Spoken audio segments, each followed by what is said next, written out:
We're with Marcia Wagner of the Wagner Law Group here in Boston at the annual IMCA conference. Marcia, you discussed the future of 401k plans and what's happening. Give us an idea of what you think is on the horizon, particularly what it means for advisors.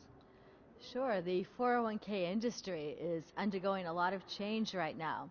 In particular, with respect to the decumulation phase, I think advisors really need to know more about annuities and how you can get them on the platform and how that can be done in a cost-effective way, and what types of disclosures and information should be given to plan sponsors and plan participants regarding that.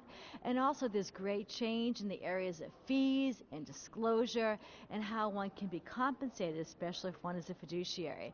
So the amount of change is really significant as of late. So 2 points. One is you say they should try to see about getting annuities on the platform. Why? Advisors are typically anti-annuity. Advisors might be anti-annuity, and maybe rightly so, don't get me wrong, but the government is not. There's a concern right now that decumulation planning, the planning by which people determine how much they need to live on for the rest of their lives and how that's going to be funded, is really at the forefront of political thought. And partial annuitization of defined contribution account balances is very much in the crosshairs in Washington right now. There's still uncertainty over the Labor Department's rules regarding fiduciary standards for advisors. Where do you think that'll come out?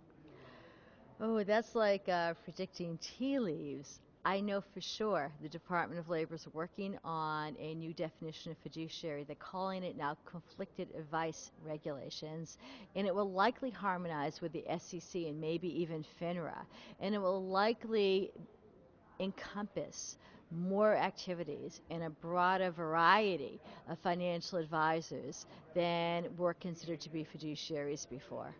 After your talk, I overheard one advisor saying, well, I'm getting out of that business. It's not something we want to be involved in. It's too much legal responsibility, too much liability, rather. What's your view on advisors getting out of the business because for those concerns? Oh, no. There's a lot of opportunity in this change. And with the aging baby boomer population, this is just the area you want to be in. You just have to be in it correctly and know what you're doing and be careful.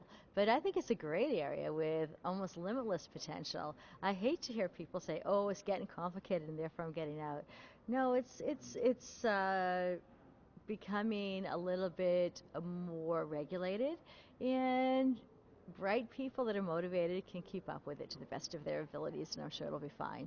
And then the cost of the regulation, who do you think will bear the costs? As always, the employee or the plan participant, that's just the way it goes. Okay, Marcia, thank you very much for your input. This is Evan Cooper at the IMCA Annual Conference in Boston.